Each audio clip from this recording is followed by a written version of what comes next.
Pagka 3-way speaker naman mga boss, ito po ay sub, mid-range at ito naman po ay tweeter. Po magkakaiba po ng connection po yon.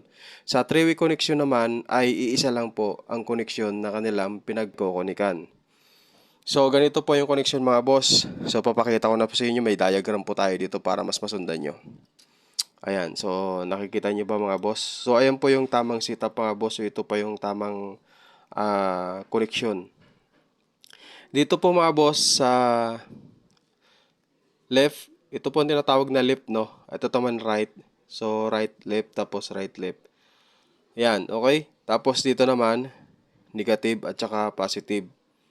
Ayan, tapos dito naman sa left ay papunta naman dito sa right.